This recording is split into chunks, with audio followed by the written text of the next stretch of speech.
Greetings and welcome back. Today, I have a very special discussion prepared for you. My friend, the Lord of all matters computer science related, or computers, well, he basically knows everything about computers. I don't know how else to put it. But today we're going to be talking about everyone's favorite topic, free will, but this time in detail. Because over the years, I've kind of touched upon it peripherally, but I've never really taken a deep dive into the topic. And so this will be my deep dive, as it were. But I thought it better to do it involving somebody else who has a similar or identical view. You can tease that out just because it's easier that way. I think people can understand things better when there's basically two heads expressing the view, or even if it's not perfectly the same. And I think this individual is very qualified. Like I said, he knows basically everything about computers, but he's a very, very exceptional individual in that he's just really, really smart. If you don't mind, when we first started talking, it was about 10 years ago, you were in high school doing university-level mathematics classes, right? Yes. Right. It's not completely unusual, but yes. I mean, Okay. it was more unusual because I was doing them by myself with basically no help. Because I was in the middle of nowhere.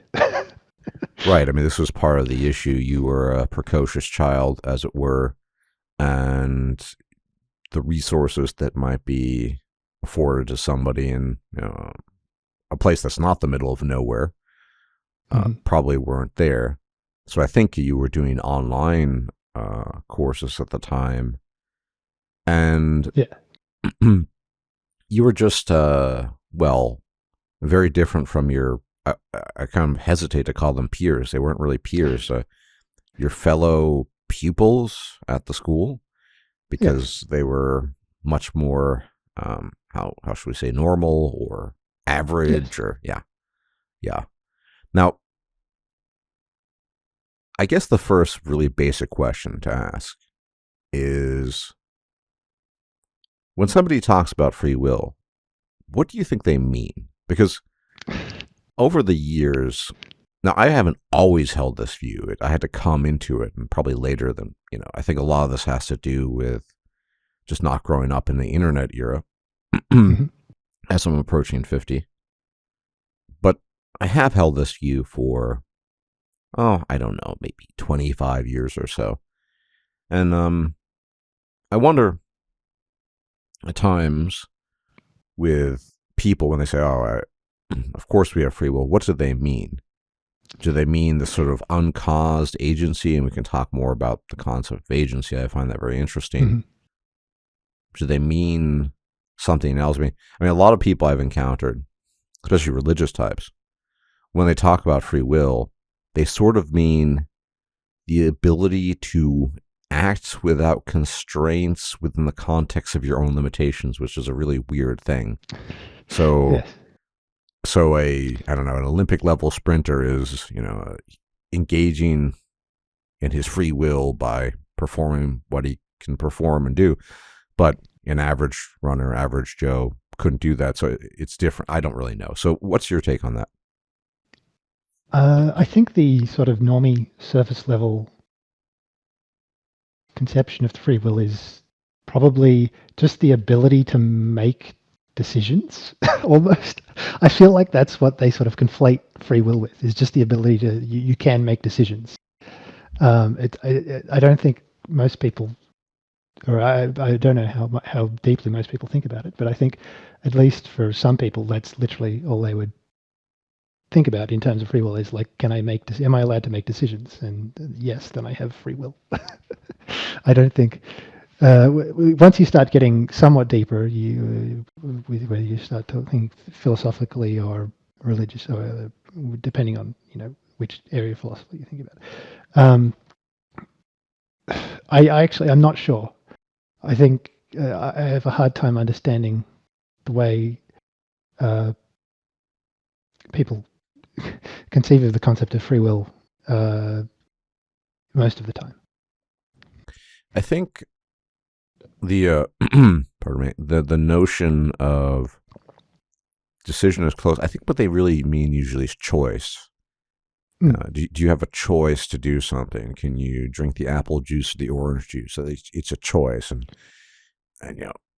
in most accounts, if you have a carton of apple and orange juice on the table, and most people are in the position to choose one or the other, and so that's you exerting your free will. And when I Mm. talk about this to people, I guess normie people with just very normative views on this, that's what they seem to mean. They seem to mean the ability to make decisions, make choices in any given moment, Yes. free of constraint. But I guess the difference there is that they're not thinking about all the constraints that went into the No. lead up until that moment, right?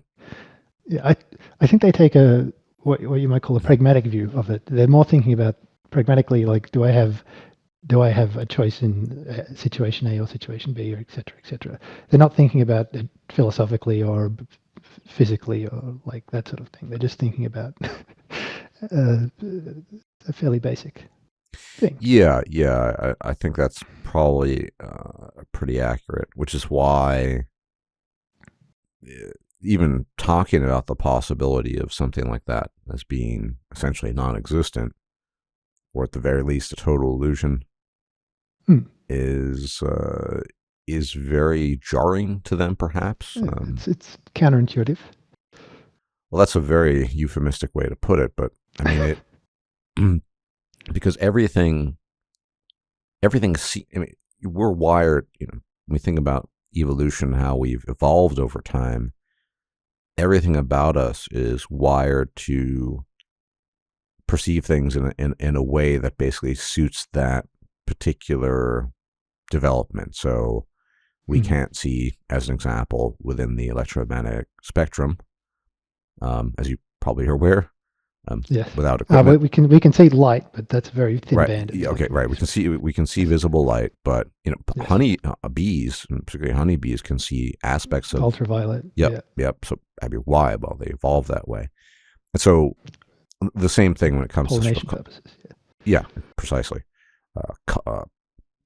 Purposes of just what evolution does is survival, Yeah. propagation of DNA, and so anything that's outside the purview of, in my view, and I guess this is a general consensus of what's sort of useful in that you're not going to be able to. It's not going to be intuitive. Hmm. Intuitive feels to most people, well, yeah, I chose the apple juice over the orange juice. Or I chose the orange juice over the apple juice.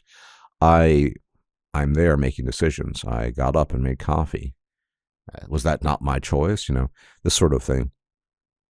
And I Hmm. think there's no, well, there's actually a lot of harm, I think, in that. But superficially, nominally, there's no harm in thinking that way. People just go about their business and they do that. But there does seem to be, to my view, a problem with just doing that, because that problem then emerges when you start interacting with other people. Because Yep. we should, there's a lot to talk about before we get there, but people, the notion of blame, the notion of, well, agency, that's the thing, and we can talk about Mm. that as well. But, you know, just wanted to sort of suss out what exactly people mean by, it seems to me, sort of making decisions, making choices. And I think we do that, I before we started this conversation, it was quite early here, I chose to have some strawberries. I did. Hmm. And so I did. I mean, but you know, it's a little bit more. But if you want to stay on that level, sure. But I think it goes a lot more deeply.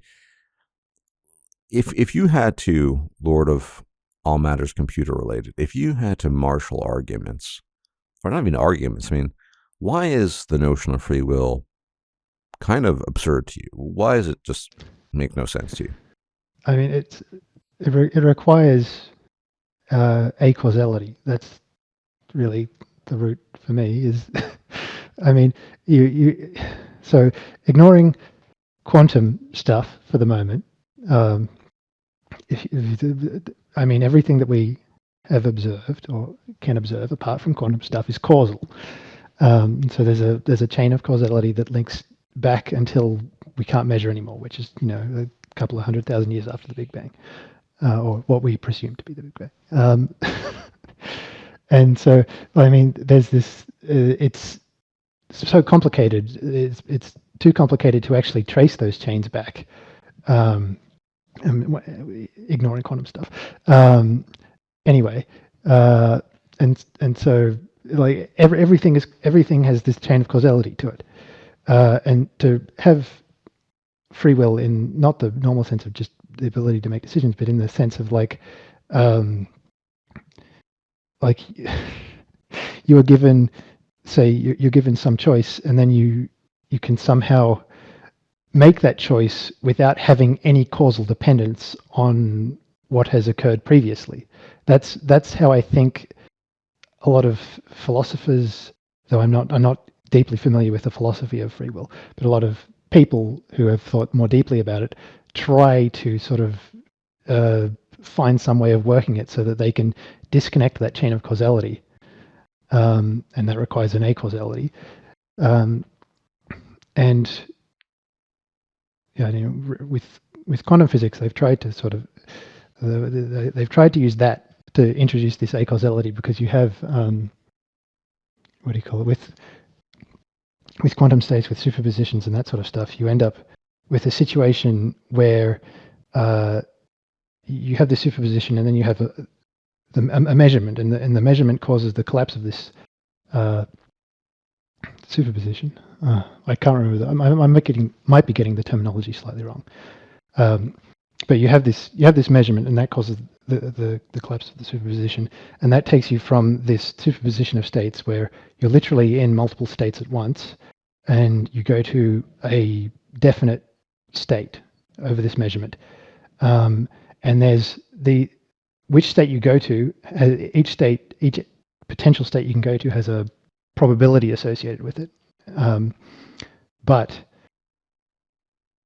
what was I getting to? I was getting to the fact that and you don't know. Well, we currently don't know what happens during that measurement. We don't know how each of the states is determined, and so there is a level of acausality there, but it's completely random acausality. There's no way of sort of inserting a decision or a choice or anything like that into that acausality. And it should be stated. I mean, I'm hardly an expert in physics. Not even. I mean, you're much more expert than I am. But when we talk about sort of Newtonian level stuff, then kind of causality is on full display in the Newtonian world. But yeah, to your point of I mean, I would say I'm well versed. I'm not really well versed in anything, but I'm familiar somewhat with the literature of sort of free will. There are several in philosophy. There are a couple of positions. I mean, generally speaking, there's one that's referred to as libertarian free will. That's not the same, by the way, as sort of politics, political libertarianism. It's the most, I think, the most incomprehensible and kind of unrelatable version, but it's sort of the one that a religious theist, maybe a Christian, might say, oh, well, God gave us free will. It's sort of, you're unfettered, basically. The much more popular position for people who want to argue for some type of free will is referred to as compatibilism. And it's sort of, yes, of course, determine this, determine that, and causality. But at the core, and there are different ways of arguing it, or the ways they argue it, at the core is there's some constellation of different parts that still makes you, and that you is making this decision, and therefore it's kind of free will. It's a very strange. It's all this stuff, but there's you at the end, and there's another one where it's weird that it's all causal, but there's some undescribed mechanism. This mechanism is never really given a description precisely because it can't be, but in the mind and the brain, and that final, after I don't know, only the gods know how many events of cause and effect. Eventually, you're there, and it's somewhat independent of that, and therefore, and then of course there are the camps of sort of hard determinism, soft determinism. I find hard and soft determinism. I always thought it was a bit odd. This distinction seems artificial, but we can run with it. Those are Mm. generally the perspectives on sort of philosophical free will, and I would take the same perspective. I think that to argue for free will is to argue for essentially acausality, unless of course you mean something different by free will, but sort of Mm. unconstrained is just not a thing, because No. everything that you do is constrained by prior causes, including the things you're doing right now.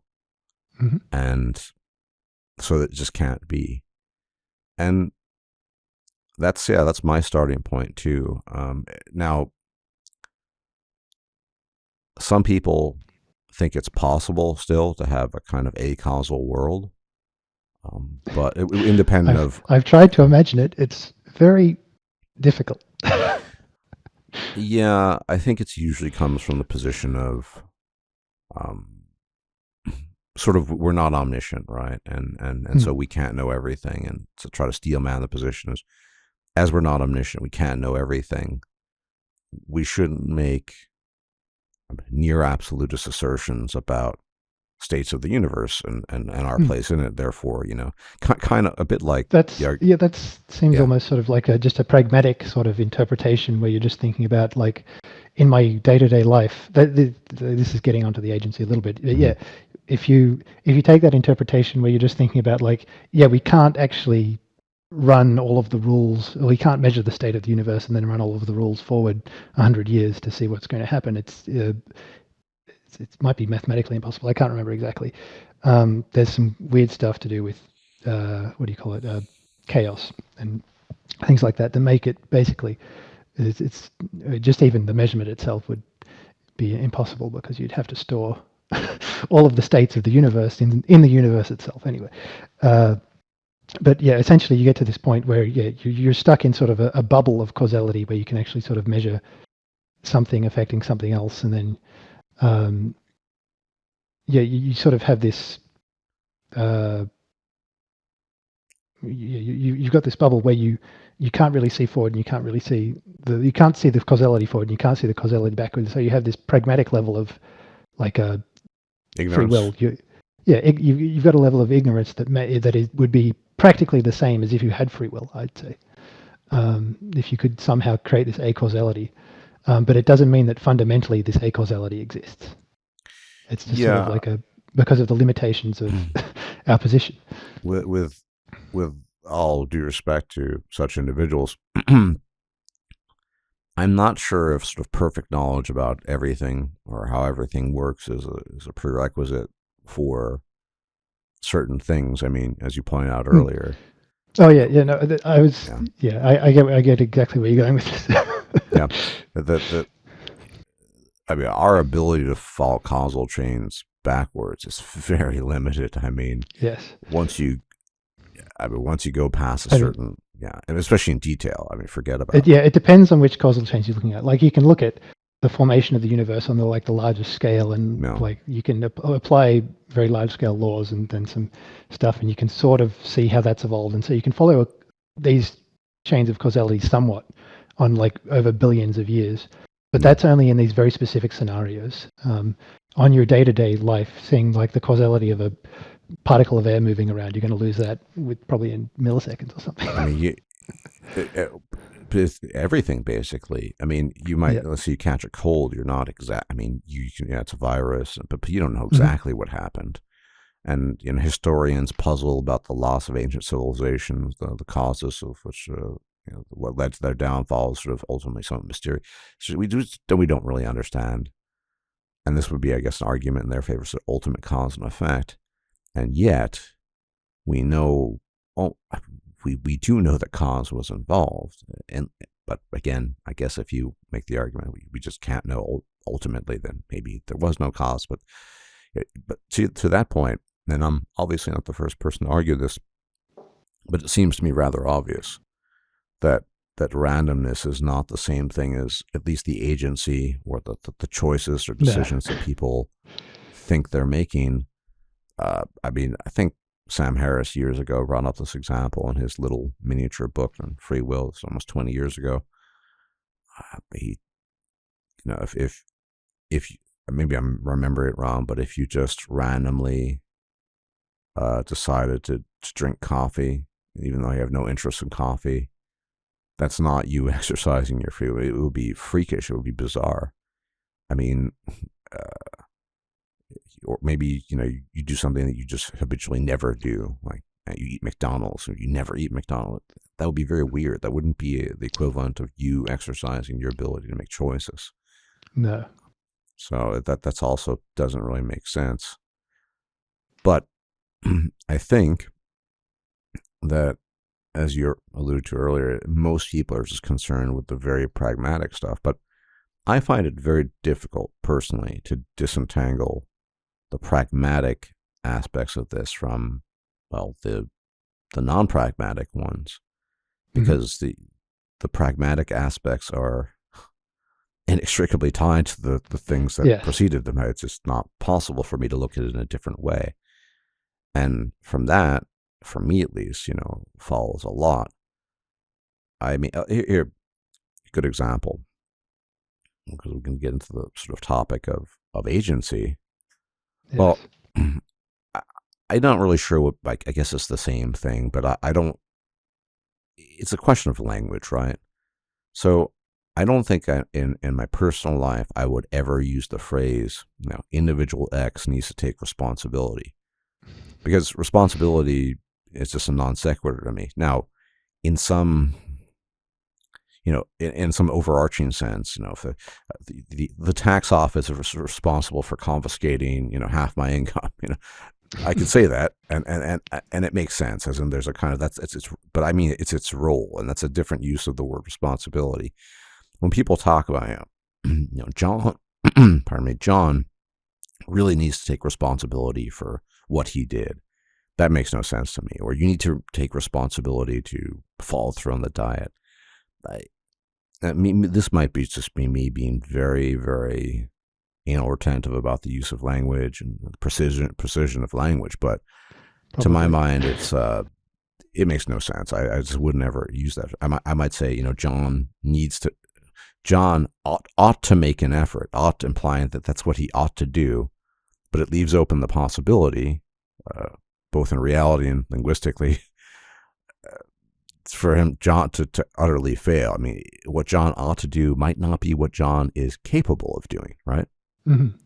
So that's kind of where, and this kind of feeds in this whole agency thing. I just don't see agency, and yet clearly there's some kind of notion of a noble lie that's operative and has been for a long time, even if it's a noble lie that's kind of spun to at the individual level, and more broadly at the societal level, that people need this sense of empowerment and agency in order to proceed in life.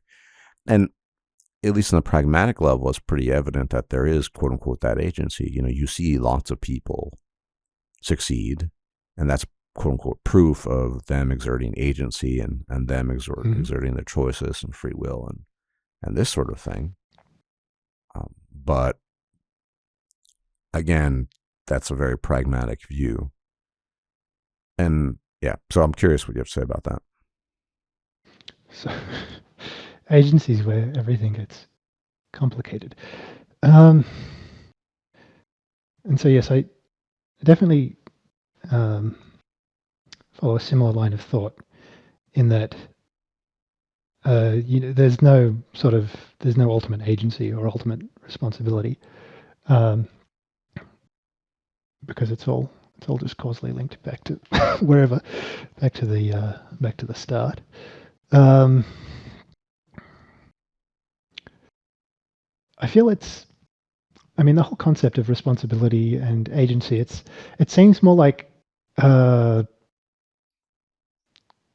part of, it's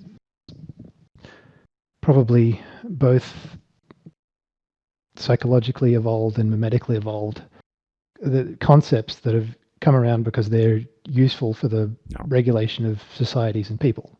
Yeah. They're not actually, they're not the truth of reality at all, but they're very useful.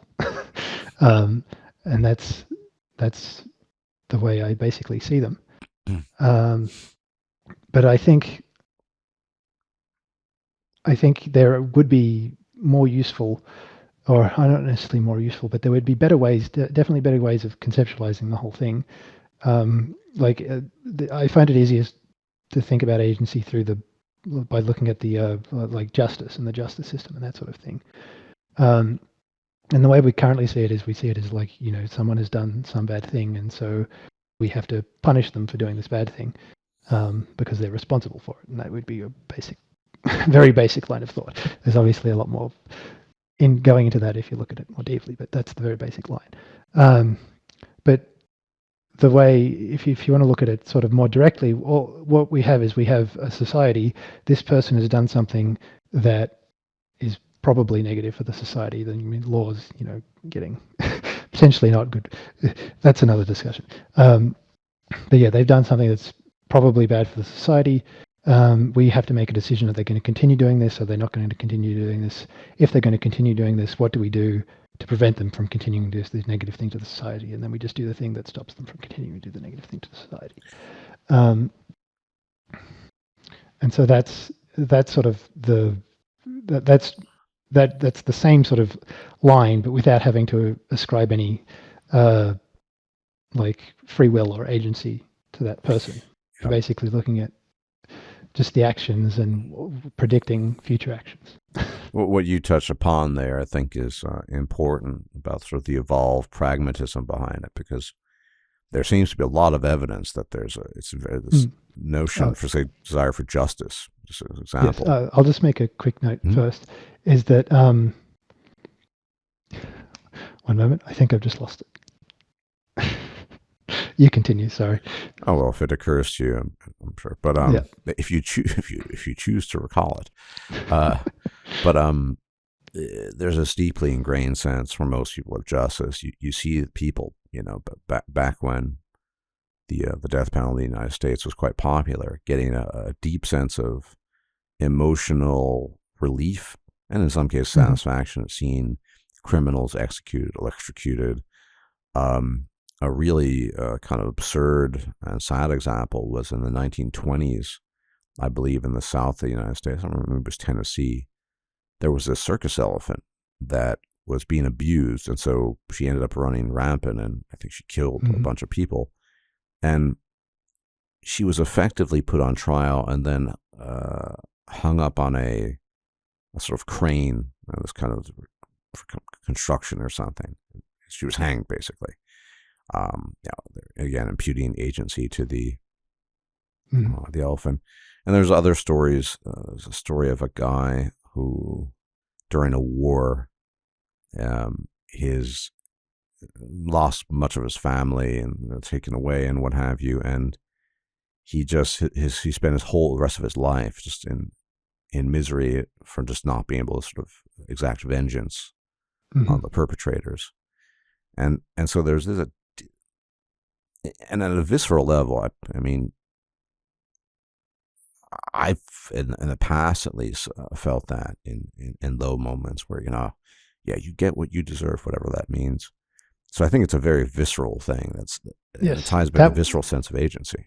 Yeah. That was the point I was trying to remember, is that the reason I don't think we have a much drier approach to all of that kind of stuff is because it is so dry. You need to have like a visceral, heavy emotional response to do the things that are required to, maintain your society. If you don't have that visceral response, then it's probably not going to happen in, say, tribal settings or, early societies and that sort of thing. And so, I think the agency and responsibility are much sort of more much better at creating an emotional response than sort of a dry causal analysis. Yeah, but so there's that, and we should get back to that, or we should dive into it more. But then we've talked about in the past the notion of pride. You mentioned how obviously you are much more advanced in mathematics than the individuals at your school, and you received awards, and there was not, I think you said, there was no sense of pride, not an inkling that you were proud of yourself. It was just sort of something that you did. And I Mhm. too, I mean, I don't think I've warranted much of my life to be prideful of, even if I could feel it, but there's no pride in anything I do. Even in the rare occasions where I've done something well, I don't feel a sense of, oh well, I'm really proud of that instance of my behavior. It just makes no sense for the same reasons that we're not the authors or the progenitors of we're not an Hmm. uncaused cause, and so it just makes no sense. But getting back to the pragmatic element, I think that oftentimes people, when they mean pride, they mean kind of a pleasing feeling. So I've spoken to people who say, oh, I'm proud of my children, and they'll get annoyed at me and say, well, what are you proud of? And we go into this sort of long discussion about it. Well, it doesn't actually turn out to be long because they get really annoyed at me. They stop talking to me. But Mhm. what do you, oh, well, my son, I don't know, did exit school. Okay. And you take that up, you tease that apart, and okay, well, why does that require pride? And what they really mean is a kind of a feeling of satisfaction, right? And Mhm. that's a little bit more relatable, maybe. But Yes. getting back to that sort of use of language, which I can be quite anal retentive about occasionally, at least as concerns me, you'd have to separate, like the difference between using the word responsibility to describe, say, the role of some government institution versus, this individual needs to take responsibility. I just wouldn't use the word pride really when it comes to individuals. It makes no sense. There's nothing to be proud of. And I think this is really the important thing. I think it really confuses a lot of people, whether you agree with our perspective or not. From my take, it's just that I'm not the author of anything. I didn't choose anything about my life, really, ultimately, because everything that preceded me created the foundation for things outside of myself, which then led to myself. Mhm. If I have an inkling of intelligence, I'm not responsible for that. I'm not responsible for my ability to really do anything. And I think here's the thing, and I've been thinking about this quite a bit for years. There is a fine line, or not even a fine line, there's a point of demarcation where your average people, normies, whatever, they get it. So Hmm. we talked about this the other day, I was complimenting somebody else. You could say compliments don't make sense either, but on his height, he said he was 1 meter 90, 1.9. I guess that's something like 6'2" in freedom units. But Mhm. and he said, why are you complimenting me on that? I said, well, that's really the perfect height, because 6'2" is sort of the limit of basically where it's still healthy, because once you go too far above that, you have issues with joints, and then too many cells, which, higher probability of cancer and all that. But on top of that, you have all the benefits of, say, the halo effect, the Mhm. positive attribution of qualities related to, greater height. And so, well, I didn't do anything for that. And I always thought it was weird from my perspective. Well, of course you didn't. But, the fact that, I don't know, you ran a marathon, I'm just make this example up. It's basically the same thing. But for average people, you're pretty tall. I think you're 190, right? Yeah, Um, 191. Yep. yeah, 191. So perfect height, basically. You have the perfect height. Um, most people would say, yeah, but he didn't do anything for that. Okay, but for some reason, and this is, we talk sort of the below the neckline fallacy. You're very smart, especially very talented in areas of physical science, like computer science, mathematics, physics. And people see your work, and you can figure things out, and Uh, we even created a mod together, but without your computer know-how years ago, it wouldn't have been possible. So, it would say, well, for some reason they think that's more an area of responsibility because maybe you apply yourself. It's not very clear to me, but I mean, to I guess both of us, there's no real distinction between your ability to grasp mathematics easily and your optimal height. It's just the same thing basically. Yeah, it is something to do with the dimension of time. It's the allotment of time, the ability to, I don't know, organize. It's still all of these abilities that are not things that you have any control over, but it's yeah, I have it's difficult to work out exactly the differentiation. I think it's mostly just down to the allotment of time spent doing something, because you don't notice any of the time spent developing your height. Right. Which you could theoretically put the eating involved and the sleeping or whatever. Yeah. And that's all time you spent developing your height. But people think about the allotment of time and sort of perhaps the difficulty of, or the perceived difficulty of the time that was allotted and that sort of thing. And so you might end up with something where doing this thing. It might be related to perhaps the satisfaction that one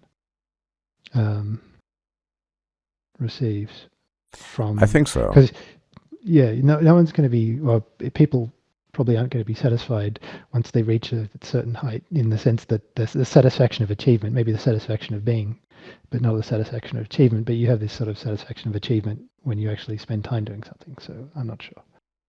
Yeah, it's not. I find it a bit mysterious.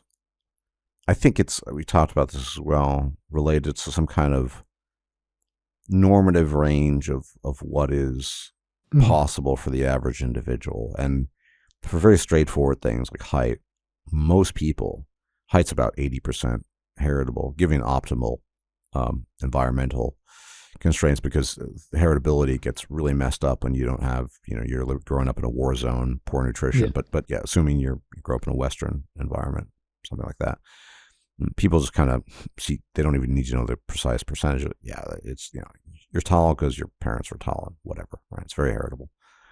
But when it comes to sort of things that are more cerebral or aren't straightforward, because the same thing would apply, I would argue, to somebody in a wheelchair, people wheelchair bound. Very few people would have the expectation that individual could get up and run up a hill, right? It'd be very strange. But it's funny, even if that individual did, through some effort, quote unquote, manage to do it, people sort of would be impressed. But because most people aren't wheelchair bound, they find that kind of unrelatable on some level. And so, wow, that's incredible. What they find much more relatable, but also impressive, and so therefore worthy admiration or pride, would be, basically running, but someone running really fast. Wow, he put in the effort. He put in. So it has something to do, I think, with this normative range of what's accessible to most average people. And so in your case, your mathematical ability far exceeds the average. And so whatever you do, but average people can still do mathematics. It's just you can do it faster, you understand it better, it's more intuitive, whatever. Yeah. That's sort of a source of pride. But when it comes to average things, even though, to give an example, a guy who's wheelchair bound getting up and walking, 3 or 4 meters is incredible. It's actually, it's quote unquote more impressive than a lot of, a perfectly healthy sprinter sprinting really quickly on some level, one could argue. It just doesn't really register the same way. It might for the individual be, well, wow, I can't believe I did that. I feel proud of myself. But for most people, so it has something to do with what can the average person do? What do they feel they're capable of, average people? And how well do you scale in terms of that average ability to achieve something and to to really excel. And if you're at the right tail end, then wow. Conversely, though, and I think this is also an important point, if you're at the left tail end, as in you're below average or you fail, Mm. then it's really strange. So the same people, once again, how did the Lord of Computers just effortlessly solve these differential equations? But then conversely, what, you can't do basic algebra. What's wrong with Bob here? Like he sits there and it doesn't. Why don't you get it? It's so easy. Oh, so easy to them. And so there's always that scale, but the left wing, the people on the left wing, left side of the curve are kind of they're sources of mystery, even more so than you're a source of mystery to them, because basically most people can do basic algebra. Let's assume they go to school, whatever, and so someone consistently failing at that is mysterious because it's just so easy for them. Because from their perspective, and most people, because they fall into the category of most people, like it is pretty easy. And so somebody failing in algebra is unusual. And they're, wow, how can that be? Versus somebody who's just leagues above them. It might be admirable, it might be mysterious, but it's not quite as mysterious as the guy who just fails at what seemingly is a basic task.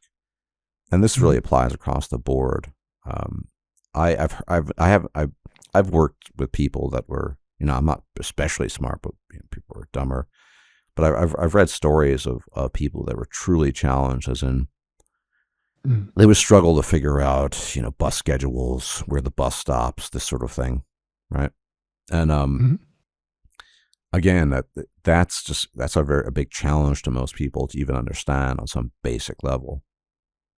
Versus, I don't know, someone who can predict the exact time, like through mathematical equations of when every bus is going to arrive for the next 3 months. Or I don't know, it's a ridiculous example, but it's just, so I think it has something to do with a normative range of experience, but it skews much more to the left when it comes to people's ability to understand things. And this, I think, why when people fail to do things, let's say we could talk about the obesity epidemic, which even I think in marsupial land is not a pretty big issue. Well, probably a lot of fat people there as well. Yes, it's I think we might be the second fattest country in the world or something. Oh no! The fattest countries are in the South Pacific. Yeah, all those. Yeah. But I mean, you're not fat, so yeah. No, I think it's like 60% overweight or something. Okay. Well, anyway, so now this is a complicated issue, I guess, but for most people, think, well, who aren't fat, what's up with this? What? So it's really astonishing. So they're much more willing to, how is this person so fat? Or God forbid, how are they obese? Oh, they're just quote unquote lazy. Now, for the record, in my own research into just sort of obesity and hormones, I mean, most of the time when people are not overweight, it's strictly down to appetite, and appetite is about 100% hormone regulation. So they just have a favorable composition of hormones that just makes them not very hungry most of the time. But so they can't even relate to that, what's overeating. But that's what I mean. That it's just very strange to them. They find it incomprehensible. Whereas on the right end, if someone's really fit, muscular, in great shape, it's sort of admirable. That's just generally how it works. But it's this normative range of experience, I think, is really the dominant factor here.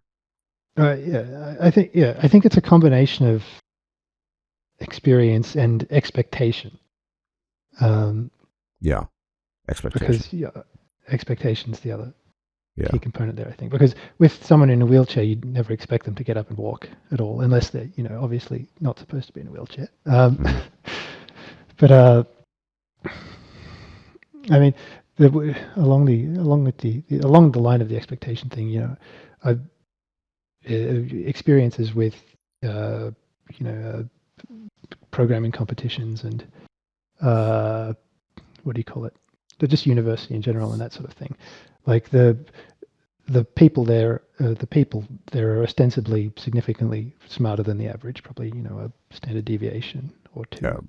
two probably. Um, Yeah, two. That's right. yeah. Yeah. Normal university, I'm thinking maybe a standard deviation. One or Apparently, two. that's been going down in recent years, but that's a separate Yeah. discussion. But yeah, let's say that. But Yeah. definitely the programming competition stuff I've been to. Yeah. That's yeah, Mm-hmm. that's it's probably three or more. Mm-hmm. But yeah, in those scenarios, you obviously got the normative experience of the people there is significantly different from the average, Mm-hmm. but the expectation also follows to meet that, and so you end up with a different set of uh, a different line of comparison, I guess would be a way of Yeah, describing the it. parameters are different. I mean, you can create. Yeah. I think you can create a new normative inside certain bubbles like that. You Yes. have highly intelligent computer engineers, programmers, and they get together and okay, well, that's a different norm than Joe Smith, who's just trying to learn the basics of programming or Hmm. basics of mathematics. Yeah, but I mean, as pertains to society, I think it is the sort of the average person's experience and therefore average person's ability to Yes. execute certain tasks that really is the most important, because the average, for better or worse, determines the I think the overall perception of what is difficult, what is right, what is wrong, what is not difficult. So yeah, I mean, I one thing that's reinforced my view of this, and I think that frequently the case, I've encountered people share this view, is that my persistent sleep issues.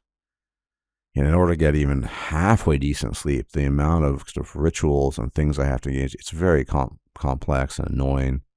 Hmm. But for most people, it's just they just take it for granted, so they can't fathom that, and so they also can't fathom like the brain fog and all this other stuff that arises Yeah. frequently from that. Um, but for me, it's served as a window into all kinds of other limitations and disabilities. I mean, it just sort of reinforced what I already thought. But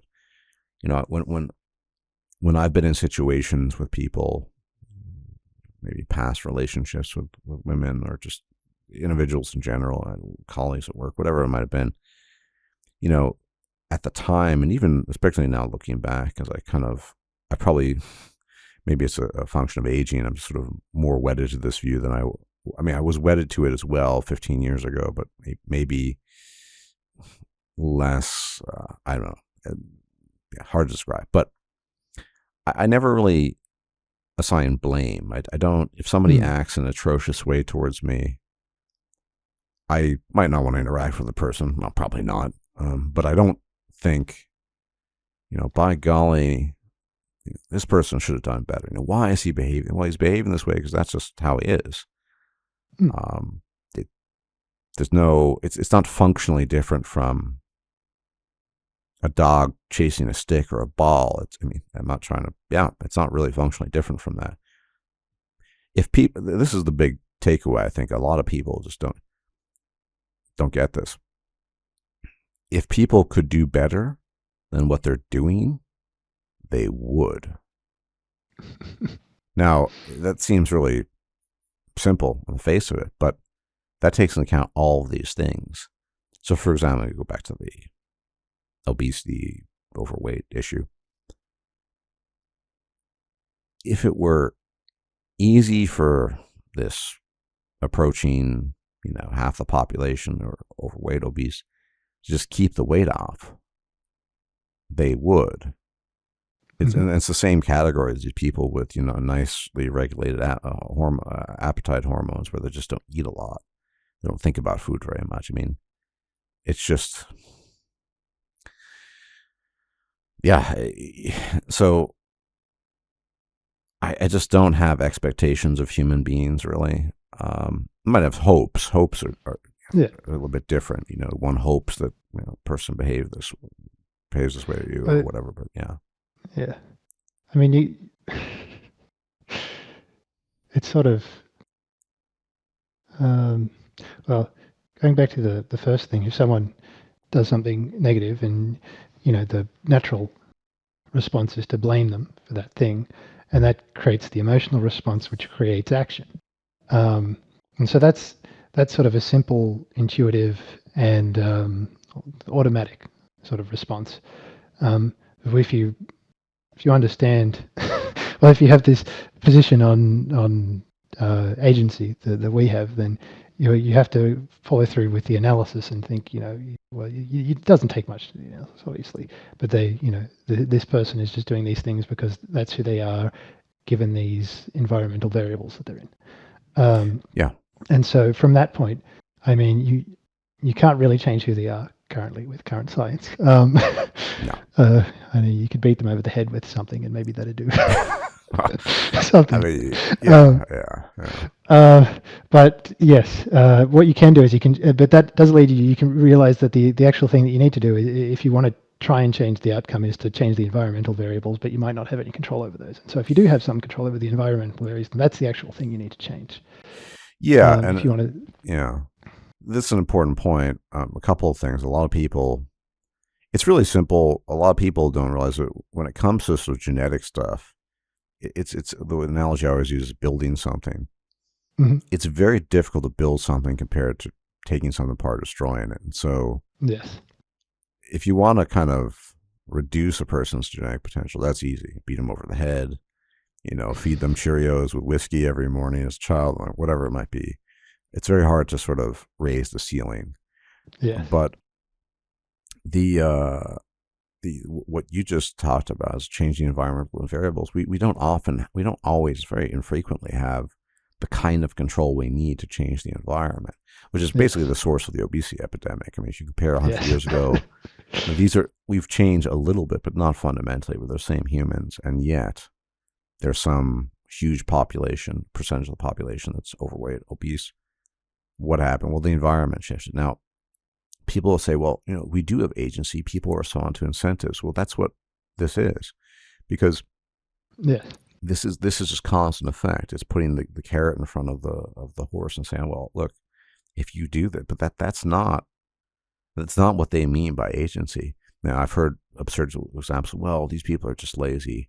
I bet if you put a gun to their head and threaten them, then they would stick to a diet, and maybe a lot of them would, maybe. But some of them couldn't. Even some that would fail and they would get shot in the head, probably. And the ones that could, well, we talk about environment constraints. So under this specific set of environmental variables, like you're going to blow their brains out, they will stick to a diet. But that probably isn't a sustainable model, and certainly not the model we can sustain in a large-scale society. So we have to think of something else. And so that's really the problem, is that, yes, people respond to incentives, but how easy it is to implement certain incentives to make them change their behavior is an entirely different question. And oftentimes it's just on the face of it, not feasible. That we're not going to get put the gun to the head scenario.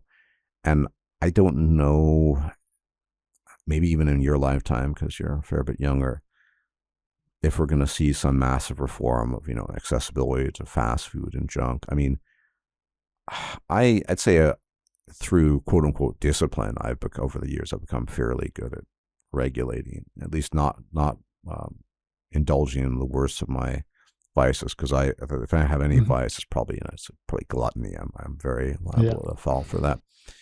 And so I walk through the supermarket, and I have to kind of summon the iron will, like some feat from a D&D game, like +3 to will saves. Okay.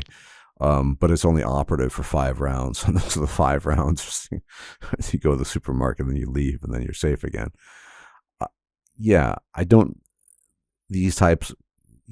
is the problem. I mean, not everyone has access to that Jedi mind trick. But I think we could actually solve, we talked about the sort of visceral stuff, and it might not work in the level of sort of the justice system. But surely I think sometimes, I guess it's not the case, it could work in this understanding of incentives, cause and effect. When it comes to something like overweight, obesity epidemic, a global one at this stage, because then we can see the difference. 100 years ago, almost nobody was. Now, most people are overweight. Could say something like that. What could we do to change that? Well, the obvious answer is, get rid of the junk food. There's no will to do that, and there's government corruption and collusion and these producers, and you actually have peat manufacturers that hire highly skilled chemists to create highly palatable palatable combinations of taste that make you, what's that saying? Pringles, once you pop, you can't stop, that sort of thing. So yeah, I mean, in those domains, though, potentially at least, there's a lot more possibility for positive change reform versus something like, oh, well, actually, he's not really responsible for murdering your family. I mean, people don't want to hear that. They can't hear that. But again, I do think there's some range of accessibility for most people that makes sense. So if you take somebody who's functionally mentally retarded, you have a very different, as an average person, especially as an average person, a very different set of expectations for that individual versus somebody who's quote unquote normal, right? I mean, again, I'm not like, I mean, I think it's we're all the same, basically, we're all animals, but you don't expect your dog to help you out with your algebra equations, and I hopefully not, unless it's a unusual dog. I think the most remarkable dog that was ever recorded was this dog that could identify by name hundreds of different stuffed animals, dolls, and could fetch them. I mean, pretty impressive. But anyway, no algebra. You expect for a dog, there's a certain range of behavior that's acceptable. And even when dogs misbehave, they bark or they growl, that also falls within the range. It's just a dog. It does what it does. Yes. But whether you're Bill Gates or a dog, it's all, from top to bottom, it's the same. Now, I think the thing really just goes back to there's something very mysterious about mental processes. You have this physical organ, the brain, that regulates everything in your body, that allows you to perform the miracles of computer science you perform, and allows me to at least have a conversation. Yes. And yeah, that's really mysterious because we don't see internally what's happening. There's this famous, infamous story about this guy, Charles Whitman. Everyone cites it. I'll cite it again. In the 1960s, normal guy in his 20s, late 20s, I think, married. This was his mother, I think. And normal guy. The one day he just, for some reason, he murders his wife, his mother. And then he climbs the top of a tower, some town, and starts, sniping at people, literally picking them off. Now, eventually, authorities get him. He passed away, but apparently he left this note saying he'd been getting his headaches for a while, and that when he's gone, when they've taken him out, that they need to really investigate his brain. And so they discover this golf ball sized tumor pressing on his amygdala, which is very likely the cause of the headaches and the just really bizarre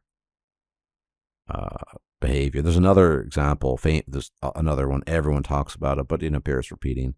This guy called Phineas Gain. I think it's his surname. Gage. Thank you. Oh, you remember it. Thank you. Yeah, Gage. Yeah. I always screw that one up.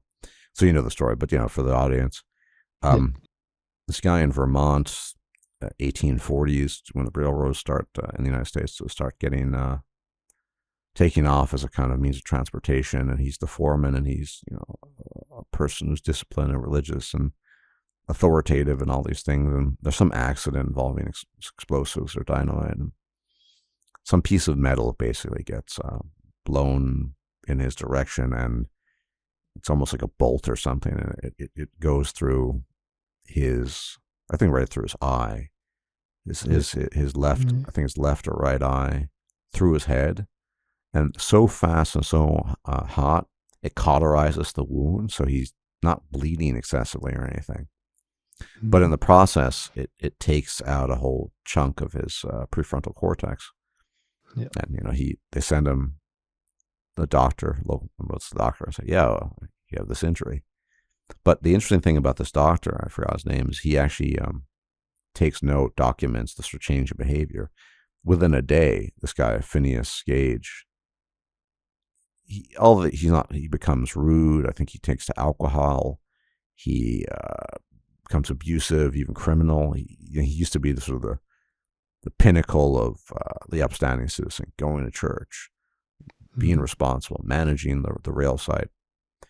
And I think for things like that, people have some modicum of understanding, although not entirely. Um, Now, with this next example, I have to be very careful because of YouTube, so I will Yeah. have to use some euphemisms. But there was a normal guy who one day started to take an interest in the carnal activity of wee ones, if you get my drift. And Mm. it, just did it in secret for a while. His wife caught him, and he obviously gets arrested, goes to jail. But they want to run some tests, and they discover again a tumor in his prefrontal cortex. I forgot exactly where. And they say, well, this could be causative here, causal. They remove it, and Mm. all of a sudden he loses his interest in the carnal activities of wee ones and goes back to normal. A couple of years pass, his wife catches him again, doing the same thing, and they take him to a doctor before anything else happens. Oh, it's grown back, the same tumor. So I think there's some understanding that has an effect on people, but the Mm. normative experiences that tend to prime us for how we understand these things, I just don't think, like, we're used to what we're used to and what we're able to do. And so unusual experiences like that, like most people don't have that issue. They don't have tumors in their brain. Yeah. They don't have, hot metal bolts being shot through their skulls. So it still doesn't make sense to them on some basis. And I think it's because there's this strange connection between this physical organ called the brain that regulates every mental activity we have, and the sort of the non-physical, essentially. People really struggle with that. I remember another example, different one. Years ago, there was this kid born with, I think, something like 80% of his brain missing. But Mm. he kind of looked more or less normal. But obviously, he ended up dying, I think, 3 or 4 years in. But his parents actually turned out to be charlatans. They make getting these donations, kind of pocketing it. But um, you see the difference. And you're born missing 80% of your brain. Mm-hmm. That's an issue. And so I just think that the brain issue is really difficult for people to unravel, to understand, even though we know at this stage the marked changes. I mean, another example, again, we're talking about accessibility, right? Most people, average people, they would acknowledge that being very intoxicated, drunk, is going to change your behavior Mm-hmm. because it's something that they might have partaken in, experience, or at the very least, they have experienced in other people. That's very Yeah. different from weird things happening in your brain causing very strange, if not, deadly and reprehensible forms of behavior. Even though alcohol can also lead to deadly and reprehensible forms of behavior too, but it's sort of within the parameters of the normative experience. Yes. Yeah. So I think that's really the guiding light here. People just, if they can sort of relate to it, they're more willing to show understanding, I A very guess. broad conclusion. Yes. Well, I mean, that said, there are plenty of examples. I mean, I think this emotional, evolved desire for justice or vengeance or whatever, however you want to frame it, Hmm. can outweigh Well, that. Yeah, a belief in agency and responsibility. belief in agency.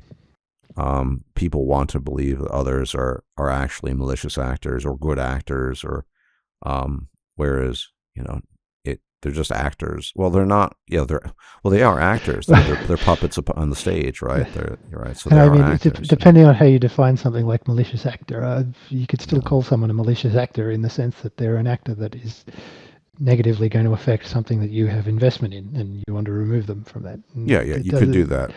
that's That's that's that's yeah. the same thing without assigning agency. But yeah, when people usually think of a malicious actor, they think of someone who is, using their free will to make malicious actions.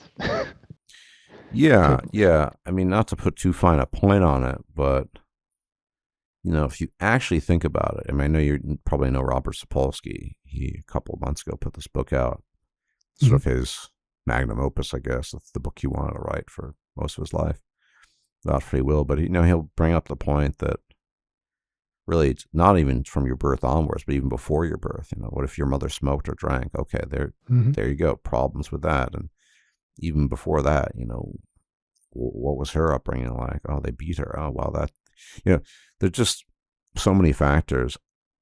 yeah, But I just don't think, I think he would agree, that this kind of bird's eye view that we're taking is actually applicable at large scale for all the reasons we've discussed. I think where it comes into play is at the individual level. Um, I, I still feel sometimes upset at individuals or disappointment, but I don't. I just think they can't help themselves. That they are what they are. If mm, people could do differently, they would. Now, mhm, maybe with certain incentives they would, but that doesn't mean anything. I mean, it obviously means something. It just means that, yeah, change is definitely possible. We can move things in certain directions, but you need to change the environment to do so, and we don't always have that option. So, yes. I mean, you can through, I guess, self-reflection and just looking at other, what do you call it? Well, through self-reflection and research and whatnot, you can, find strategies or um, you can discover that there are things in your environment that you can change. Like it's not to say that this is the agency. How do you talk about this without talking about agency? Um, yes, it's not to say that you're completely a static thing. no, You can obviously find different means we're, that give you a different ability to interact with your environment, and you can modify the bits of environment that you can modify. Um, yeah, yeah. I mean, we're very much not static in that sense. And I think an yes. example would be you go to the supermarket, it's filled with the most vicious forms of junk food, and then Yes. you activate the feed or the perk, the iron will, and then you leave and it wears off, but you don't take it home because then you Mhm. would need the feed or the perk to be operative, 24 hours, and then yeah, it's just, and this Yes. is something I've used over the years, out of sight, out of mind. I've noticed with certain types of foods, it's very difficult for me to just eat a little bit. And Yes. probably my favorite sweet is some kind of dark chocolate, usually but 70 to 85% range, and occasionally I'll succeed at only having 20 grams of it, but more often than not, I end up having half at the very least, and that's a lot of calories. It's about 300 Mhm. calories, so it's sort of better just not have it around, essentially. Yes. Yeah, Yes. The proximity effect the in proximity all effect. things. Yeah, they've studied this. It's absolutely fascinating. They've done studies of buffets, all you can eat, Mhm. whatever, and it's amazing. If you put the desserts, the worst forms of food, further away, maybe they have to walk an extra 7, 8 meters. The amount of junk food that people eat is reduced significantly. I forgot what the percentage was versus if it's close by. Mhm. There are all these little things. And it just speaks to what we're talking about. All these tiny variables that lead to cause and effect like that. Now, are these Yes. people consciously were like thinking, "Wow, I got to walk that extra 8 meters to get the donuts"? Some of them did, but a lot of them didn't. But were they thinking about it? No, probably not. But that's how human beings change. That's how human beings modify their behavior. It's not necessarily conscious, but the different environmental variables, incentives bring about different Mhm. changes and things. And so, yeah, it's kind of how it is. Yep. I Have mean, you, oh, sorry, oh, continue. You go. You go. have you in your personal life ever run into difficult conversations with people about this topic where, you know, your perspective is so alien. I mean, and it is, I think, most people. It's not a very pragmatic perspective. It's very sort of logically derived, calculated one, where you're trying to explain something and it's just you're not making any headway. Um, Not really, but that's mostly because I haven't talked about this much with people, and that's more Yeah. a factor of my personality. And Mhm. you know that I just don't interact with people much. Yeah. You're And when I pretty do basic. interact with people, it tends to be interaction through some specific activity or something along those Yeah. lines, and so it tends to be focused on those areas. And so, uh, yeah, I haven't really talked about this much to many people, and so it just hasn't come up. Fair enough. Fair enough. I mean, I have I've had lots of experience personally. I guess I talk to more people, I'd say, but I'm also Mhm. older. And yeah. I mean, there's so many dimensions to this. I made a video a while back about hard work and really how it's not the be all end all, and a lot of people misinterpreted that. Mhm. Um, the idea being, hard work is valuable, but when people fail, it's not some monocausal, oh, individual X failed because they didn't work hard enough. There's a very persistent and pervasive misunderstanding of my point in that video. Because look, my father used to have this retarded saying, and I found even as a child very suspicious. He would say 99% perspiration, 1% inspiration, as in, so talent's only Yes. 1% of it, and the rest is, the work you put in. And that's another thing, Lord of Computers, but I think the ability to engage in hard work is, well, not It's a you. talent in and of itself. It's a talent, yes. It's for some. Now, again, going back that theory of the normative experience, people can increase their work output. The average person can walk a little faster. They can Mhm. get up earlier to clean earlier, or the little things like that. And so I think the perception is that work as a concept is very modular and malleable, Mhm. whereas talent is, in as much as people even acknowledge it, and some people are reluctant, as some kind of quote unquote God given thing, whatever. Um, so that strikes me as like another instance of, well, yeah, people can decrease their work output. Therefore, hard work is basically an infinite stairway. Yes. You can put as much in as you want or as little as you want. Everyone is basically equal in this because most people have some normative range.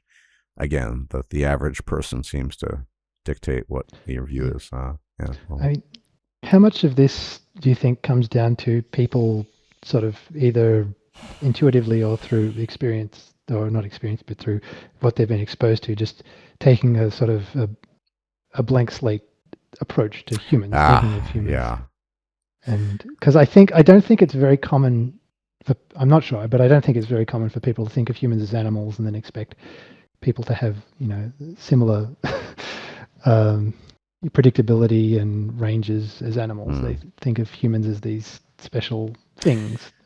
Yeah. I had another video recently where people took umbrage at that as well. My belief that we're animals. Mm. I think it is that. I mean, the blank slate is the de facto normal OS, as it were. Yeah, for most people, operating system for yeah. Yeah, yeah, It is the de facto one because that's how it feels. It's just yeah. Well, because most of the people that you meet, if you're average, are also going to be average. yeah, yeah, and so it's, yeah, but it's this is a bit more complicated. This is what we touched upon earlier. The Mhm. going back far enough, we didn't evolve to think about deep causality Yes. and cause and effect, and so the assumption is you are kind of an unwritten piece of paper, parchment, and you kind of you're writing your own book, right? Page one, page Hmm. two. Um, so the blank slate, I think, feeds into this, but the blank slate is the assumption that people are. I just think it's the baseline for because average, and also because we didn't evolve to think outside of that paradigm whatsoever. Um, we, Mm-hmm. we don't even think when we get hungry, we don't even think about why we get hungry. And, you could, I mean, I have an interest in kind of a little bit in sort of endocrinology, and Yeah. I could explain, I've learned over the years, the hormonal effects and how hunger is generated and how you reach satiation. Yeah. We even think of that as a kind of agency thing, like, oh, I'm feeling hungry. Now the agency comes, well, I'm on a diet, I'm feeling hungry, I won't eat. Well, that's some other mechanism. It's purely mechanistic, some other mechanism Yeah. operative that's like, okay, you feel hungry, but you're not going to act upon it. Eventually you will, but for now So yeah, I do think the blank slate is pernicious. I think it's a legitimately pernicious and harmful view because Yeah. well, put it this way. I think any viewpoint potentially that's very that's essentially inimical to reality itself. It sort of defies reality at a descriptive level, which is what the blank slate perception is. It's inimical to reality. It's not. It is antithetical to an accurate descriptive model of reality. Well, that's going to lead to a lot of harm, and we see it all the time. We see, in particular, I'm fascinated by failure, human failure. I'm much less interested in, I mean, it's not that I'm disinterested. I think human achievement and success is great. I don't think we spend enough time looking at failure. And in part, there's that meme, what research is me search. I kind of feel like a failure in my own life, very much so. And so I guess that's part of what's driving it. But now, it seems much more interesting to me, like, why did person X fail at this or that or throughout their life, than this guy is a genius mathematical programmer, or he's working for a quantum hedge fund. I mean, yeah, okay, he's smart. Because I mean, yeah, the successes are a lot easier to analyze usually, I think. yeah, Just yeah. it's what I Well, would say intuitively. I think not just intuitively, just from my. Well, here's the thing. I think there's a more limited range of variables that go into success Yes. than the variables going to failure. I mean, it's a bit of a meme. It's kind of not really related, but tangentially related. I think it was Dostoevsky, you've been studying Russian, so the author. There's one of his books. I forgot which one, where something that's effectively, every happy family is the same. Every dysfunctional one is dysfunctional in its own way. I think it's something similar to that. Yes. Yeah, Sounds familiar. So you have a certain suite of traits. You're conscientious, above average, you're at least above average intelligent, and then kind of the right environment. Whereas the ways in which things can go wrong, just probabilistically speaking, are much more numerous for an individual than the ways in which things can go right for an individual. And so trying to track all the things that go into quote unquote failure, I find much more interesting. But I also feel, beyond my own personal failures, I find it interesting because we've discussed this now at length, inclined to assign blame to people who fail. Whereas I always think, well, if you literally swap yourself out for that individual, same genes, same environment, same history, you would be that failure. Well, yeah, to me, it seems just like a psychological coping mechanism. If you can blame the person for their situation on their own agency, then it means that you think that through your own agency you can avoid such a thing, and so you feel better about yourself too. I mean, yes, this is yes. People so lie. Yeah, go on. Yeah, I think all of these things basically just come down to what is psychologically evolved to cope with reality, essentially. Yeah, It's required to be able to either to cope with reality, to cope with seeing what can happen, and to cope with the requirements of action, the actions that are required to maintain social groups. Yeah, yeah, I think that's accurate. But I personally think that it still would be really interesting to study the causes of failure Hmm, from a non-ideological perspective. I mean, these days you know, definitely. there's certain assertions made. They're largely ideological, if not purely, versus what goes into a failure, because it is so multivariable. It's not this kind of limited number of it. We could learn a lot potentially. We could learn how to maybe optimize the environment more. Maybe if people are really concerned about improving outcomes.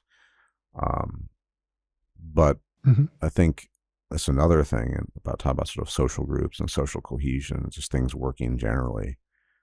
I think we have this other inclination to just prop up, eventually, what are sort of useful lies. No, noble lies is a kind of traditional term. Hmm. And I've wrestled with this. It seems to me, I'm not 100% sure. I'm not sure of anything really ultimately, but I'm fairly certain that humans as a group kind of need to draw upon some kind of noble lie to operate Yes. in this world. I don't think Spock level. This is not a thing. It's the reason why Spock was just so. Uh, I mean, Yeah. a completely logical being doesn't make sense to me either. Um, No. No. No. because you get back to the is ought problem, Yeah. and there's no ought when you just have Yeah. rationality. Well. Yeah. I mean, Spockish maybe is a better way of putting it. Yes. It's kind of more along the lines of, people fail when this kind of thing is in place. When we have this type of educational system, well, why don't we do this? Mm. To give an example, there's a famous economist called Roland Fryer who wanted to. He's done a lot of crazy experiments, but one of them was he was given a whole bunch of million, works at Harvard, and wanted to see, what impact radical reform of education system, like school, basically, inner cities, Hmm. urban, poor, mostly minority, could have. And so he basically was given carte blanche to sort of fire individuals and reason. And what he did was, his hypothesis: can we raise grades by paying pupils, students? And he actually improved people's grades by paying the inner city children. Now, this was so unorthodox and so anathema to the establishment. This has not been repeated since, but it's an example of people responding to incentives. Hmm. They're motivated because they're going to earn money to study for mathematics or whatever. If I recall, this worked well for mathematics. It didn't work well for reading and writing and verbal stuff for whatever reason. That's an interesting thing, sidebar. Mm. But at least something came of it. Wow, you can actually pay average to below average individuals, and then they will exert what ability they do have to make an effort and then do better in school, but only if you pay them. That's still something, right? Yeah. It's something, and of course, this will never be implemented because it probably would get pretty expensive, and Yeah. also because, again, what's the normative expectation? The normative expectation in school obviously is you're there to learn, you're there to do well. Nobody should have to pay you to do this stuff, but it might be the case that there's some group of individuals out there whose stimulus and response only works along those lines. It's possible, and so if Hmm. maybe, and that's what I mean. You kind of there's never going to be this one shoe size fits all for everyone because everyone's different. So, in this group of individuals, yeah, in order to get better grades in mathematics, you need to pay them. Okay, well, we can pay them for now. Others, it would be something else, right? So, Hmm. Yes. yeah, yeah, I think that's just a much better way of going about things. But again, yeah, we are just wedded as human animals to just these very. I mean, sometimes they're useful. I suppose some people can feel inspired Well, by it. Yeah. yeah. I mean, they wouldn't exist if they weren't useful in some sense. Oh yeah, yeah. What a given what evolution is. Yeah, yeah. They're traditions of a sort, and the saying Yes. goes that traditions are successful experiments, as in Yes. they've sort of withstood the test of time, and so they persist. Yeah, I think so. I mean, they're useful for what evolution does, survive, make Yes. copies of your genes. But are they useful? They're in a modern society. There are other things. You need Yes. if you need to I study. mean, Sorry, go on. the I mean, uh, what evolution wants is not necessarily aligned with what anyone in particular wants at all. It's a Yeah, completely separate thing. Um, yeah, absolutely, and especially with the, the knobs and levers and what and gears. Like we didn't evolve to study algebra. I mean, so we need to maybe figure out different ways of motivating people. I mean, I mhm. can't tell. I've looked at DNA tests. I mean, apparently I'm supposed to have above average mathematical ability, but I felt that I sucked. But it's just boring as hell to me, and I don't know why exactly. But I think I would have responded to being paid. I think I would have. Like, Mm. wow, if you Yeah, and I mean myself with mathematics, like I got very lucky from the motivation perspective because I I have an innate pleasure when doing mathematics. It's just like I enjoy the required mental activities. yeah. It feels good to me, and so that obviously I'm going to be decent at mathematics depending on my level of Well, um, that's a aptitude. really important question. We haven't covered this yet, but so the chicken or the egg? Hmm. Do people enjoy doing the things they do because they have aptitude, and aptitude begets success, and success feels good, even if it's not pride, but it feels good. You enjoy. Mm. I mean, I remember when we've worked on mods, or you were helping me with the mod I was trying to make for Pillars of Eternity, and Hmm. it was I found it just very tedious going through the lines of code and where this is off, but you seem to kind of enjoy the whole process of investigation. Yes. I and I can, and I'm probably much more average. I just want to see the result. Like, I want this mod up and running. I just want it to work. End of story. Yeah. Like, yeah, I know there's a lot of tedium involved, but that's it. It's just that it's tedium. I suspect that this is my own. The talent is a prerequisite. I mean, I Hmm. don't think most people enjoy things that they suck at or they struggle at. They might maybe Yeah. find some reward, personal, internal reward with the struggle. Maybe I don't know, but generally speaking, people, you know, in my own case, I'm probably above average in my linguistic ability, and so for most of my adult life, I've taken pleasure in studying foreign languages and kind of just looking at linguistic phenomena. And I Hmm. just, I mean, I've had also done DNA tests, and there seem to be some correlates where I just have a much better ability than average to hear pitch and different sounds, and so yeah, I mean, it makes sense that I would be more interested in. Anyway, I hear very slight differences in all kinds of things and vowels and this sort of thing, Hmm. and yeah, I don't know. I just kind of, and I've just throughout my life I've run with it. I wouldn't say it's a burning passion. I don't really think I have a passion or anything, but it's just something I'm much more inclined to do, and I find much more interesting than as much as I want to get a mod that I'm trying to create to work. Oh well, tedium. It's just, and I think that's another thing. Another People should study this. Where does the motivation come from? I find the other day, I was having some issues with a game. Like the save was taking forever, and Hmm. I did some investigation, like a system review, blah blah blah, and then I probably should update the motherboard drivers and this and then CPU driver. But it was just very tedious. I mean, I didn't find any other. I want to get it done, and I ended up not perfectly, but I got like a 40% improvement. It seems like the saves weren't taking as longer. And Yeah. this is Wrath of the Righteous, by the way. It's just for whatever reason. But yeah, and I think that's another factor, right? I mean, do you enjoy the process? Well, why do you enjoy? Well, because you're probably pretty good at the process. Hmm. Whereas people that are more frustrated, like I think for most people, mathematics being this prime example, your average person just sees it as another thing in school that you need to do well in, and it would be so much more enjoyable for them if they just got the grades and moved on rather Yeah. than struggling going through the process.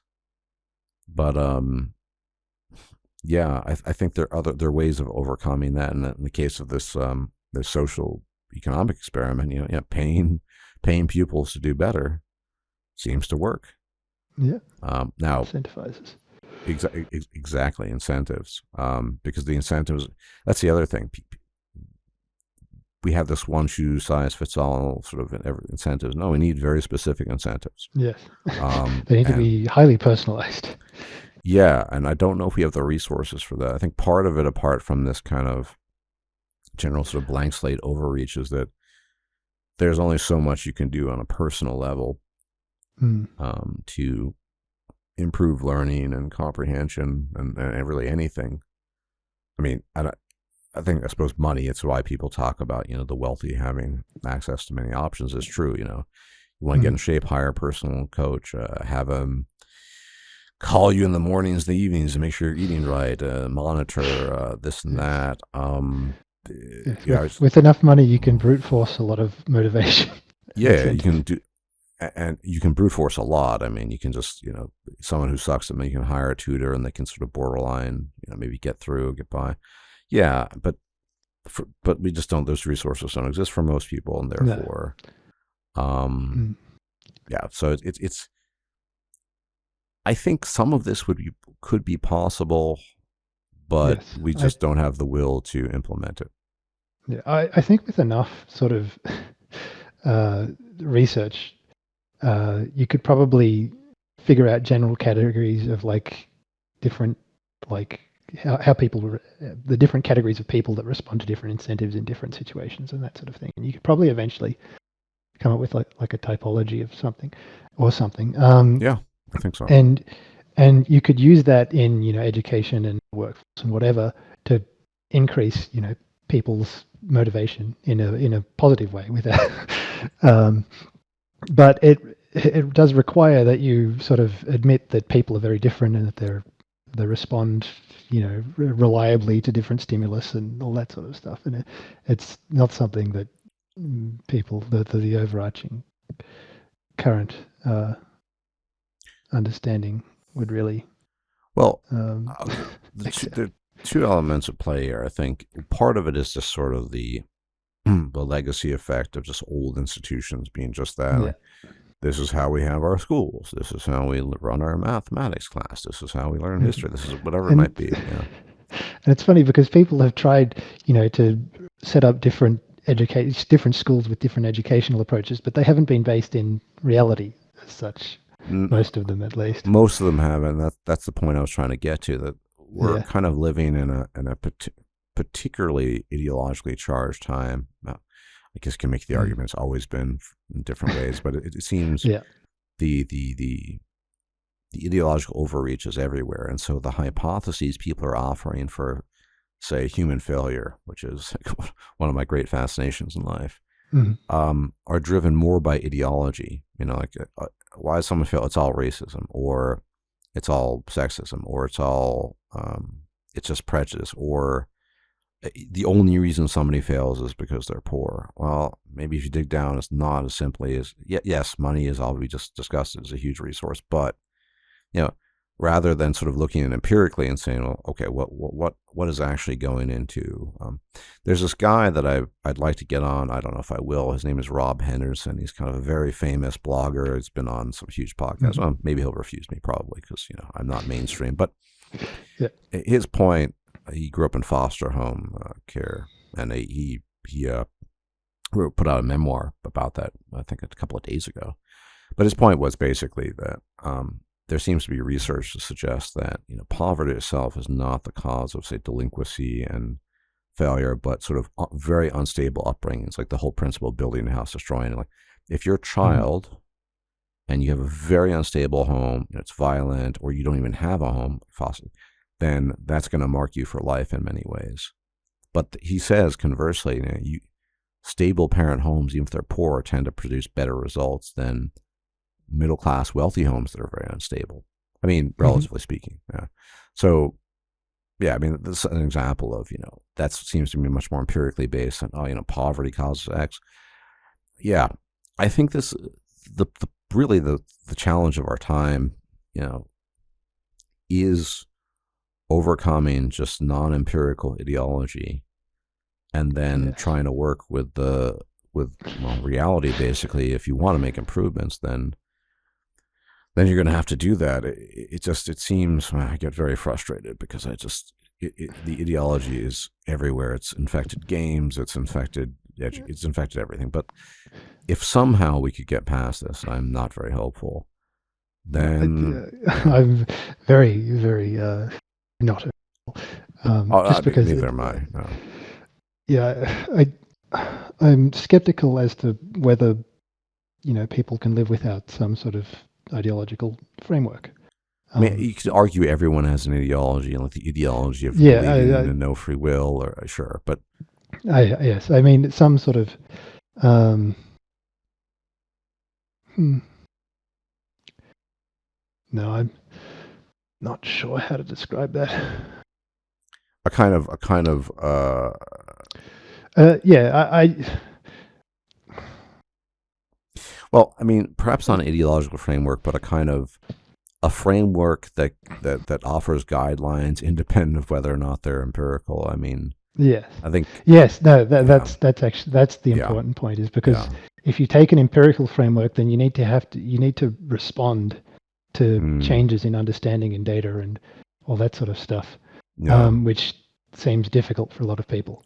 And Oh, it really is. You see this with YouTubers. I've even gotten flack over the years. My views on many things. God, I've been doing this now. Something like 12, 13 years, going on 13 years. I mean, a change in viewpoint is seen as like, well, you didn't think this 10 years ago. Like, well, no, but it's kind of new evidence, new information, right? yes, I think that's the issue, not just being a YouTuber, but sort of really anywhere. You have to be willing to upgrade and acknowledge when things don't work. And but that's just not how ideology works. I mean, the emotional attachment to particular ideologies is such that it's independent of the failure or successes contained within. The successes will, of course, be parroted and like, oh, look at this, but the failures will be ignored generally. Yeah. mm-hmm. So very, very difficult. So I'm not. Yeah, you're not optimistic. I'm not optimistic. But I think again, at the individual level, I think there are things to be done. There are things that people can do that are positive by observing their own sort of constraints. I mean, I kind of know what at this stage what kind of helps me and what doesn't help me to varying degrees, just in terms of substances. For example, I learned kind of intuitively knew this because you feel it, but when I was doing sort of more detailed genetic analysis of what are called SNP, single nucleotide polymorphisms, basically gene variants. That I have an allele, a gene variant that makes me very sensitive to caffeine, but basically I'm called a slow caffeine metabolizer, which means caffeine stays in my system forever. It even increases risk of hypertension. And it's interesting, over the years, a bit of a sidebar, but it's related that for years and years, there was this big question about caffeine and coffee specifically, and whether it's good for you. And you have to say, oh, it's really good, it does this. And actually, it improves heart health. And ultimately I came to the conclusion that none of those studies over the years control for genotype. And if you got like a whole bunch of, like you do a study on, I don't know, get a sample size of 1,000 individuals with my genotype of slow caffeine, you're going to get very negative results. And there are other people that clear it really quickly, and they actually seem to have some light, not massive, but light cardiovascular benefits from it. Mm-hmm. And so you learn this example of, oh, wow, I learned this. I already knew this kind of intuitively, but now I know. So I just try to generally avoid caffeine like the plague, because it is kind of like the plague to me, given my constraints. There are all kinds of things like this that you can, in theory, learn about, but I don't. Yeah. That's. I mean, just personally, the way I guess approach life is I approach it experimentally, and I have to test things. Have to see how I respond to those things, and then I can incorporate that information into what I'm doing. It's like I mean I have a similar thing. I'm fairly certain I haven't got my genome done, but I'm fairly certain I have a very slow caffeine metabolism as well. Mm-hmm. Because you would feel it. You would feel it. Yeah. Yes, I can have a single coffee in the morning, and that quite regularly. If I do that, that will shorten my sleep by about an hour. Do you feel wired as well?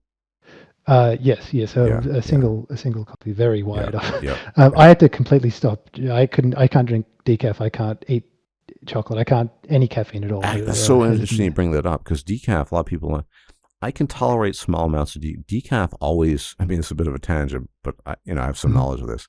Still has trace amounts of caffeine. Now, Yeah, the thing about chocolate that's interesting is it has not as much caffeine as people. It's about 10 to 16% depending on the variant. What it yeah. does have is, and I don't know the genetic architecture of this because I don't think it's been studied.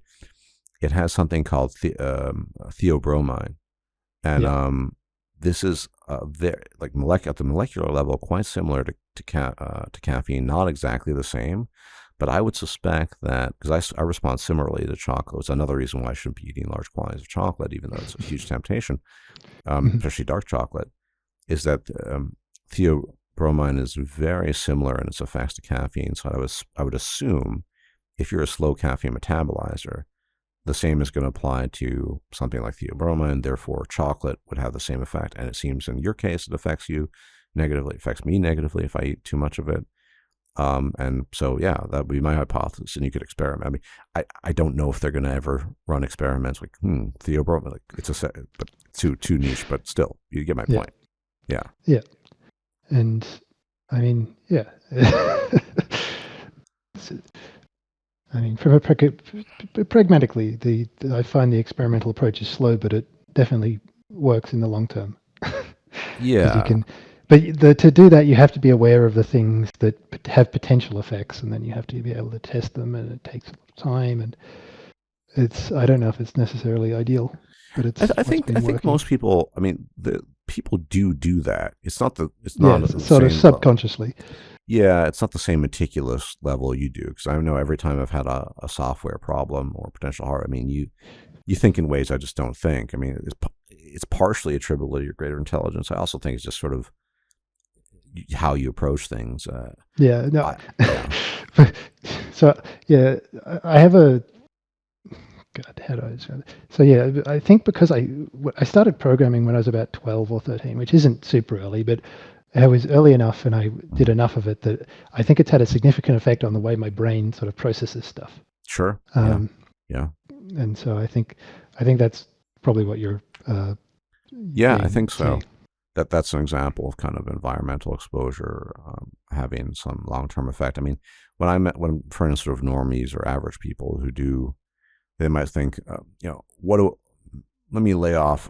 I'll reduce. I don't know. I feel so wired. I guess I'll drink only 2 cups instead of 6. Or yeah, I'm gonna try to cut down the alcohol. How's it? Like it's not a very systematic approach, but I think No, it's there. People do it. It's just in your mm, case, it's systematic. It's thorough, and mine is kind of in between. I'm not quite as unthorough as they are, but I'm also not as thorough as you are, and so yeah, I'll run experiments mostly with my big interest, one of my interests, nutrition, food, and how that interacts with the mhm, body. So I've done a lot of experiments with that, um, yes, things of similarly. that nature, and especially with sleep, like different substances, different protocols, things like that. I mean, things that affect me basically. Um, and it definitely can work, but again, the interesting thing is, I wonder, if we, because this is the thing. The one thing about environmental interventions is the earlier you implement them, the earlier you decide to intervene, basically, the more likely it's going to have a long-lasting effect and Mhm, contribute to the whatever the genetic potential is. I mean, you can't really overcome this. You can't raise the ceiling, but yeah, you can kind of level things out a bit if with enough environmental intervention. But it's got to be really very early. We're talking about the first yeah. couple of years of life, but even the earlier the better. And I wonder terms of education, implementing a system like that where that kind of systematic empirical approach, could be learned. And maybe programming just as a sort of methodology. But then No, and yeah, I think that's a specific interaction between mm, my myself and that Mhm. environmental variable. Okay. Yeah, I've met But tons of programmers that aren't like that at all, to be honest. So yeah, maybe. no, most of them aren't. Yeah, I'm very familiar with Okay. Yeah, it's yeah. I've met some. I mean, no offense. Well, it's not offense to you. Some very numbskull. I always, because I find it so tedious and uninteresting. No offense. Admire programmers, and yet I've interacted with a number of them, at least online, and I just think there's no daylight between, say, you, who I know decently well over the years, and this guy, who, I mean, it's astonishing. Might as well be different species, despite being, both being programmers. Hmm. Um, but yeah, I guess programming is a very broad thing. Yes, I mean Uh, it's a very broad thing, and most programmers they're doing well. They're workers. They're required to do sort of mm, commercial things in commercial settings, and they just have to mm. be sufficiently skilled in the thing required for the commercial venture. Yeah, that makes perfect sense. Yeah. So again, these individual differences. Uh, but I think we've covered pretty thoroughly the free will thing. I mean, if there's still Yeah. misunderstanding now, I don't know. Then it's one of those things where I guess you have your view and I have mine, and that's kind of how it is. But yeah, that's basically for the audience. That's how I kind of view the world. I see we're just kind of puppets of the universe, basically. But it doesn't mean you can't move the puppet in different ways by inserting new variables. That's kind of my take. Yeah. I mean, people are going to complain because you've just inserted agency in there, but I mean, I mean, anyone it's not who's willing real. to attempt, Yeah, yeah, anyone who's yeah, willing to meet us halfway will understand what we're saying. yeah. I don't actually mean well, to go back to my original extreme experiment. I mean, Yeah. is there agency in the obese guy who, upon having a gun put to his head, um, Hmm. loses weight rapidly? And as long as the gun is there, the looming threat. I mean, I guess you could argue that, but then people would say, "Oh, you're robbing him of his free will, right? Because he's being offered a constraint that no one really, ideally, most people don't want to, Mhm. do activities on the penalty of being shot." Is that really? I think most people would say no. Your average person, no, that's not really what we mean by agency, and yet that's precisely what we're talking about. Well, for the record, not putting guns to Yeah. people's heads, but as an extreme example of, if you want to create Yeah. incentives, probably most people would strongly respond to that incentive. They would lose weight. They would Mhm. do the things, quote unquote, they're supposed to. There's a question of extremity, but I mean, I um, think if you could magically extract exactly what someone needed to do to lose mm, weight in terms of how they should change their behavior, and you gave that to them, I'm sure almost everyone would look through that and attempt it just to see if it works. oh And yeah, because you've magically extracted that, it would work. And so it's like it's just a matter of um, I lost the point halfway through there, but I think it should make sense. yeah, exactly. So it's not really agency in that sense, but it's something else, I guess. It's just sort of, Yeah. how do you move the puppet in the right direction, and different puppets require different strings, essentially. Yeah. I guess that's one way of looking at it. Okay, well, that was a interesting discussion. I hope people appreciate it. If only because now, if you didn't understand my view on this, now you understand it pretty much. It's all laid out here. There shouldn't be a need for further explanation, one would hope. But yeah, and my friend here shares a similar view. So yeah, kind of fair bit of overlap right there. So yeah, Echo chamber. yes, it is. Well, I mean, God, the final. I've been. It's funny. You talk about, yeah. I okay. I should. This is kind of a separate topic, but echo chamber, yes, and I've been very mindful of that, especially in recent months. I've been spending a lot of time online talking to people with very different views. People far Mhm. left, progressives mostly, just and normies, and or average people. Does the echo chamber just exist because people feel more? It's just that there's no daylight there. Their Mhm. view of the world is just so. to my mind, so absurd. And there's no way to have a reasonable conversations.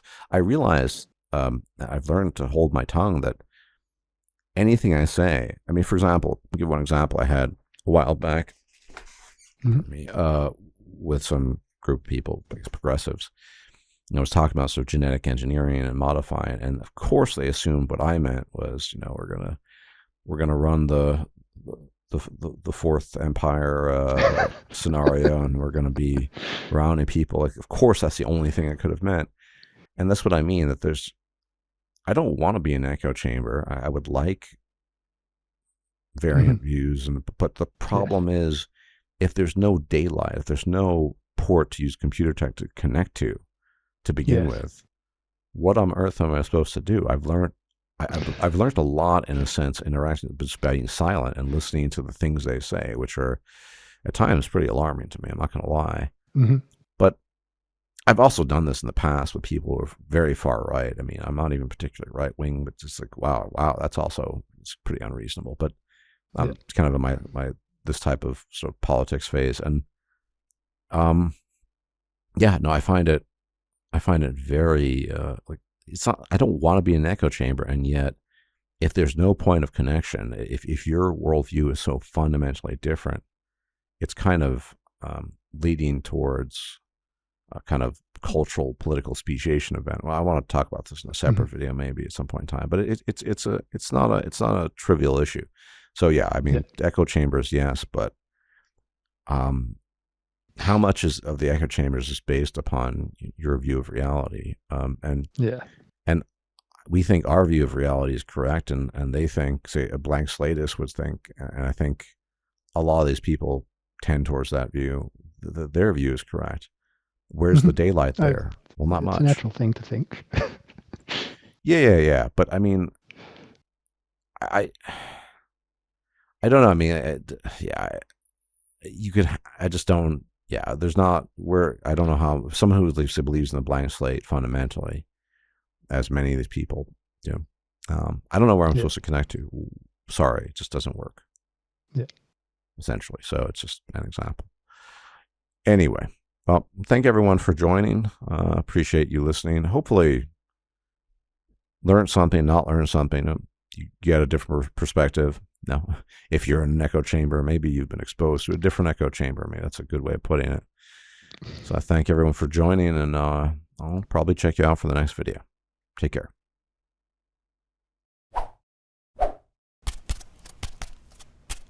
If you liked this video, please like, share, and subscribe.